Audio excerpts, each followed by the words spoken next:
حسبي ربي جل الله ما في قلبي غير الله نور محمد صلى الله لا إله إلا الله. يجب على باب قلبي حاجبا من المراقبة يمنعها من الدخول إليه فإنها إن دخلته أفسدته ويعصر بعد ذلك إخراجها منه. وليبالغ في تنقية قلبه الذي هو موضع نظر ربه من الميل إلى شهوات الدنيا من الحقد والغل والغش لأحد من المسلمين ومن الظن السوء لأحد منهم. Maqala radhiyallahu ta'ala anhu warda. Alhamdulillah, bila kita bersama mengucapkan rasa puji syukur kita dengan mengucapkan alhamdulillah pada hari ini kembali kita dapat berkumpul di majelis Miftahul Jannah dalam keadaan sehat walafiat. Mudah-mudahan kita selalu diberikan kesehatan oleh Allah Subhanahu wa taala dan mudah-mudahan dosa kita semua diampuni oleh Allah Subhanahu wa taala. Amin ya rabbal alamin. Hadirin wal hadirat dan dirahmati oleh Allah Subhanahu wa taala. Nah, kemarin di pertemuan yang lalu Al Habib Abdullah bin Ali Muhammad Al Haddad menerangkan dalam kitabnya Adab Sulukil Murid bahwasanya bagi seorang murid itu harus bagi dia mengerahkan segala tenaganya untuk menjaga daripada hatinya. Daripada apa? Minal wasawisi, daripada waswas. Ya, kemarin ada waswas yang kita sebutkan. Daripada waswas yang pertama tentang akidah, tentang keyakinan, tentang tauhid. Jadi dalam hatinya kita. Maka hindarilah bagi kita kemarin daripada kalimat kaifa wa aina wa mata. Hindari kepada Allah Subhanahu wa taala itu kita mengatakan di dalam hati kita bagaimana Allah Subhanahu wa taala, di mana Allah Subhanahu wa taala, kapan terjadinya segala sesuatu. Nah, itu artinya kita hindari supaya bukan hal kalimat-kalimat tersebut akan melemahkan daripada imannya kita. Ya, jadi kalau kita dapat kalimat semacam itu, maka kita jawab kemarin dengan laisa kamitslihi syai'un. Ya, innallaha ala kulli syai'in qadir. Fa'alul lima yurid.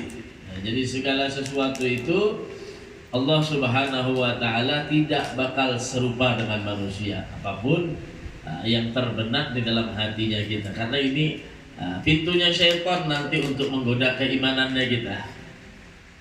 Bahkan nanti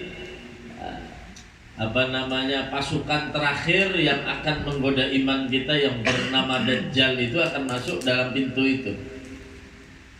Dalam pintu itu tadi dia akan mengobak-abik daripada keimanan seseorang, keyakinan seseorang yang dia tadi itu mengutamakan pemikiran daripada iman. Nah, sekarang sudah bermunculan orang-orang yang semacam ini. Jadi dia harus sesuai sama logika beragama ini. Kalau nggak sesuai sama logika, maka dia akan tinggalkan. Nah, inilah yang bahaya. Nah, yang dikatakan al-muslim itu adalah kenapa dinamakan agama kita dengan Islam? Karena Islam itu artinya taslim, pasrah, tunduk kepada Allah Subhanahu wa taala dan tunduk kepada segala hukum Allah Subhanahu wa taala. Nah, makanya dinamakan Islam. Enggak protes. Enggak harus sesuai dengan logika. Mereka mengatakan sekarang ini enggak sesuai. Cara berpakaiannya sudah sekarang sama dulu beda. Maka orang yang sekarang harus sudah dibebaskan daripada pakaian-pakaian Islami. Mereka selalu menggunakan dengan akal logika. Padahal kata Rasul sallallahu alaihi wasallam, Islam ini dimulai dengan gharib, dengan keadaan gharib, asing, dianggap orang dulu Islam ini. Mereka sangat bingung melihat aturan-aturan Islam yang menjalankan salat, yang hanya menuhankan Allah Subhanahu wa taala, padahal mereka dulu punya Tuhan masing-masing di rumah. Coba bayangkan dia kalau punya Tuhan masing-masing di rumah, gampang apa enggak? Ya gampang. Enggak perlu ke musola, enggak perlu ke masjid, enggak perlu bangun masjid, enggak perlu bikin acara di musola semacamnya. Orang tuanya udah di rumah kok. Akhirnya mereka bingung dengan keadaan Islam yang masuk, mereka sangat asing dengan agama yang dibawa sama baginda Nabi Muhammad, padahal agama yang murni yang telah dititipkan oleh Allah Subhanahu wa taala di dalam sulbi-sulbinya para nabi dahulu adalah agama yang mentauhidkan kepada Allah Subhanahu wa taala. Kalau mereka ada ngelihat ini hal yang takjub, dijadikannya Tuhan. Bahkan ya kalau masih kita kaji di daerahnya kita yang dulu-dulu masih begitu. Dia lihat-lihat pohon jalannya, di antara pohon ini mana yang bisa digantungi sama kain kuning yang mempan dengan hajatnya, maka pohonnya dikasihin sama apa namanya, nanti dikasihin buah, dikasihin dupa, dikasih macam-macam. Jadi sama kain kuning dia jalan deh kalau dia mau beli motor. Ibarat kita sekarang, saya ini mau beli motor, berkat ini pohon saya ikat di pohon itu rantingnya dengan kain. Mana nanti di antara pohon-pohon itu yang ketika saya ikatkan gak lama setelah itu saya dapat beli motor, itu pohon nanti saya hadiahkan. Dibacakan ini, ditaruh sesembahan. Sampai begitunya. Subhanallah. Nabi Muhammad SAW bawa inna dina indallahil Islam. Hanya dikatakan sebenar-benarnya iyyaka na'budu wa iyyaka nasta'in. Kepada siapapun mereka menyembah, hakikatnya adalah mereka menyembah kepada Allah Subhanahu wa taala. Itulah namanya Al-Khaliq. Nih. Sayyidina Umar bin Al-Khattab dulu dia bikin Tuhan. Tuhannya dari apa? Dari buah-buahan. Subhanallah. Ketika lapar kata Sayyidina Umar bin Khattab, saya makan tangan satu Tuhan. Akhirnya Tuhannya gak punya tangan satu. Lapar lagi dimakan lagi satu tangannya. Sampai habis semuanya. Akhirnya Tuhannya apa? Dimakan ya. Inilah Tuhan. Masya Allah. Jadi orang berlogika dalam agama itu harus mengerti mana hakikat seorang Al-Khaliq, sang pencipta, tidak bakal sama dan tidak mungkin dibuat oleh makhluk. Pasti yang menciptakan itu adalah Allah Subhanahu wa ta'ala. Masya Allah. Nah jadi itu pintunya syaitan menggoda kepada kita dari was-wasnya kadang ya.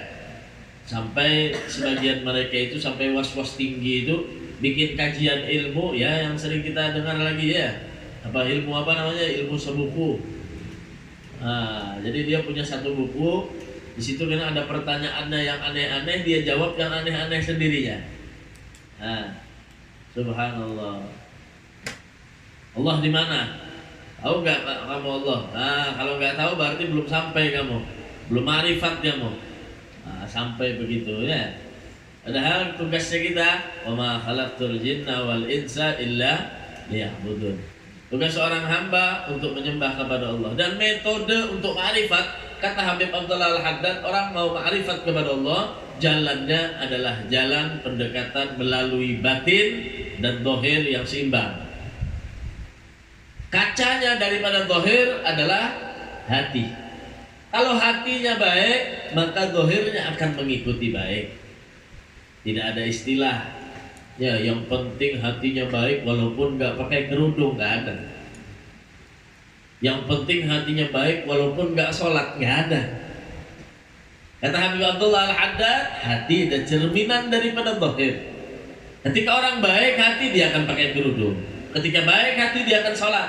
Ketika baik hati, maka dia akan beribadah. Ketika baik, dia akan bersedekah. Ketika baik, maka dia akan melakukan hal-hal positif, hal-hal yang bermanfaat. Wa khairun nas anfa'uhum linnas.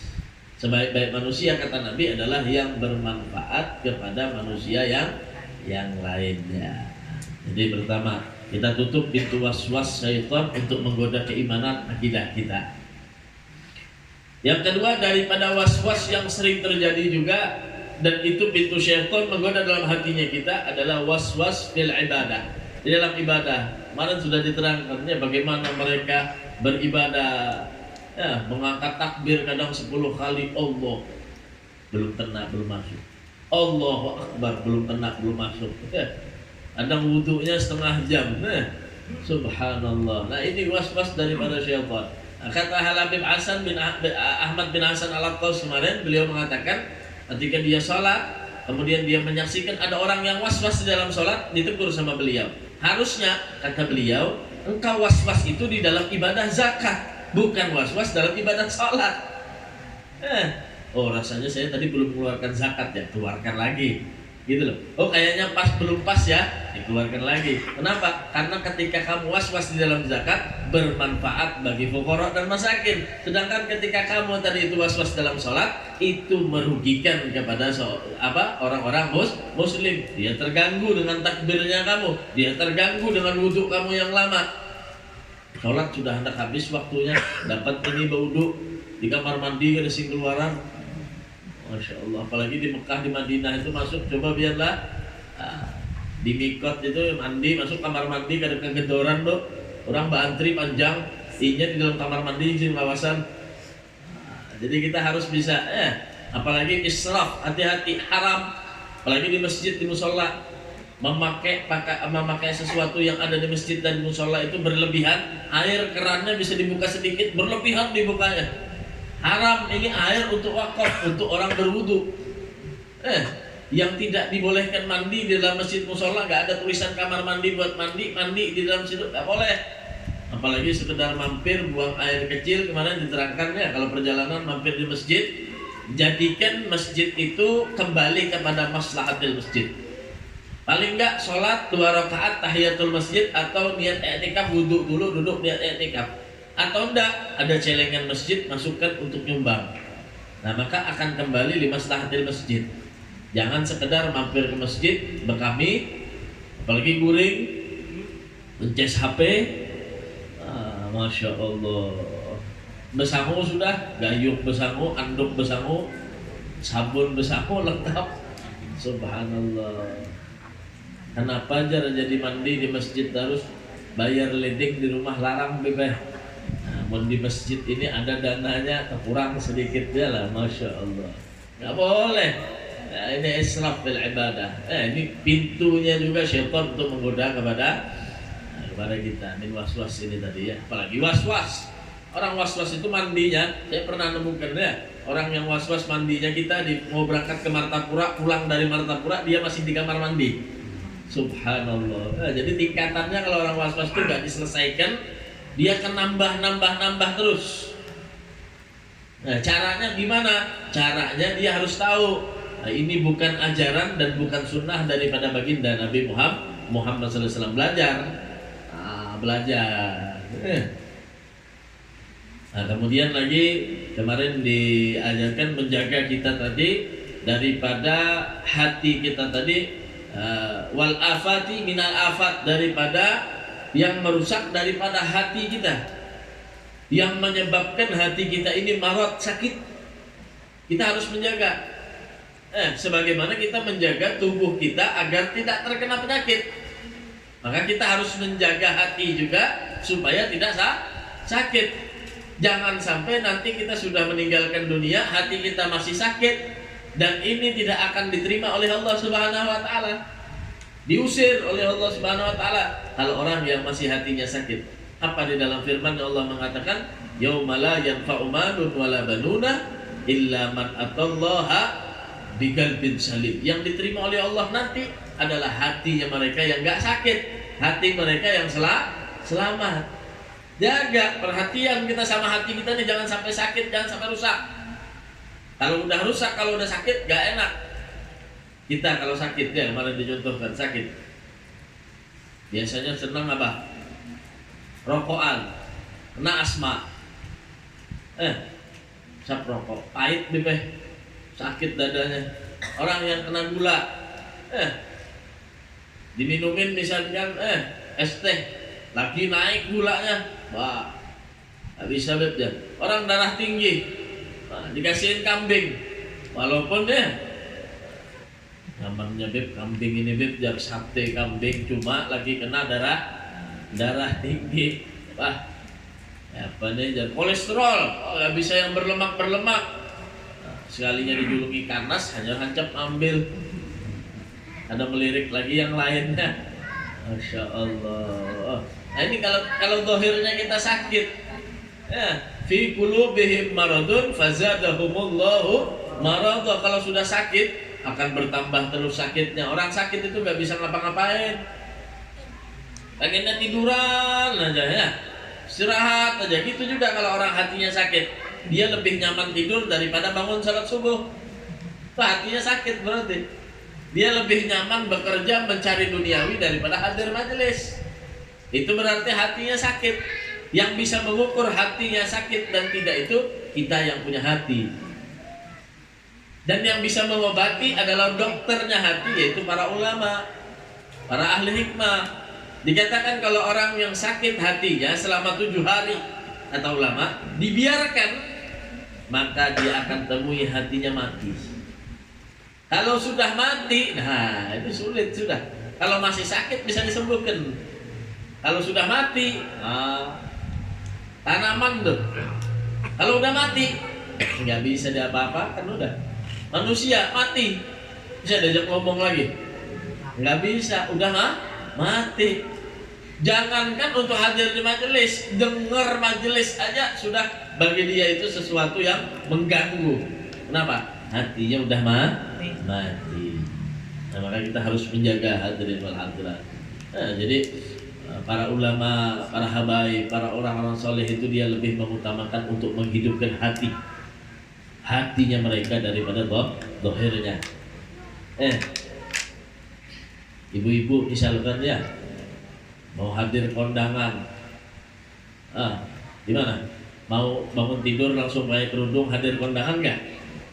Enggak beb, cari dulu bedaknya mana, gincunya mana ya.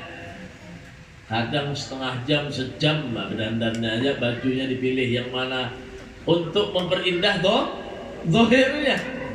Nah kita sebagai gitu juga untuk memperindah hatinya kita.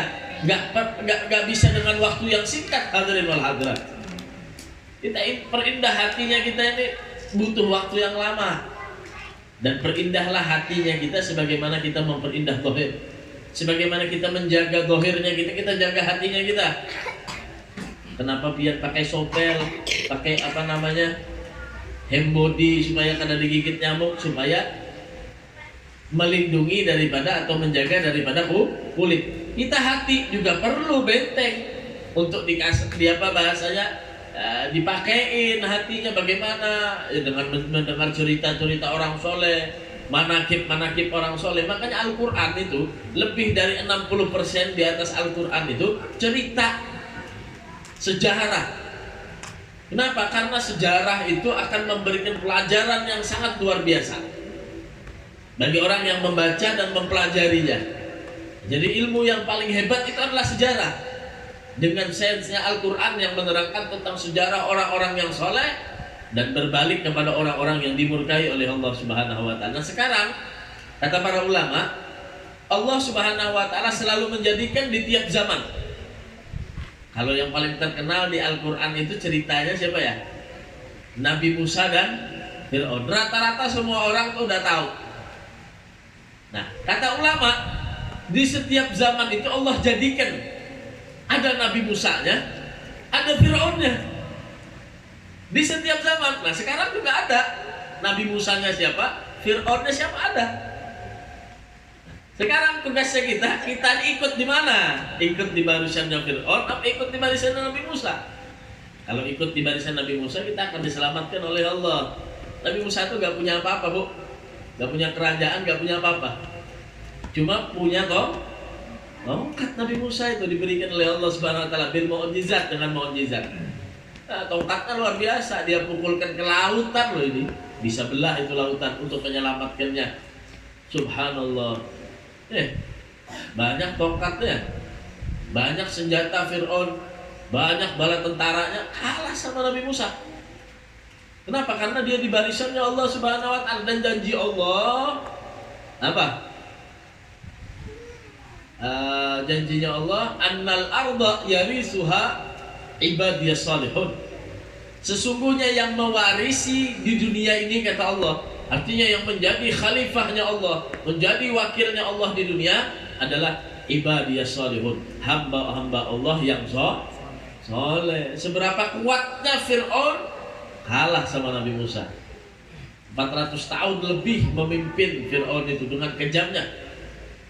Bahkan dikatakan dalam satu riwayat gak pernah sakit Fir'aun itu. 400 tahun kejam itu Fir'aun. Bahkan dia mendengar daripada dukun-dukunnya akan dilahirkan seorang anak laki-laki yang nanti akan meruntuhkan kerajaannya. Maka Fir'aun memerintahkan, bila ada anak laki yang lahir, sembelih, yudzabbihun abna'ahum. Sembelih bila ada anak laki-laki. Tidak boleh di zaman Fir'aun ada anak laki-laki yang lahir. Subhanallah, saking jahatnya Fir'aun, cuma kalah sama Nabi Musa. Maka dari itu Anda harus ngerti, sekarang posisi kita ini di bawah siapa? Di bawah komandonya siapa? Di bawah komando Nabi Musa? Apa di bawah komandonya Fir'aun? Nah, artinya dari kita pribadi ngikut kemana arahnya untuk menjadi pengikut-pengikutnya hamba-hamba Allah yang soleh. Nah, jadi perlu bagi kita menjaga daripada hati tadi itu ya. Nah, akan dikatakan Hasbi Rabbi Jallallah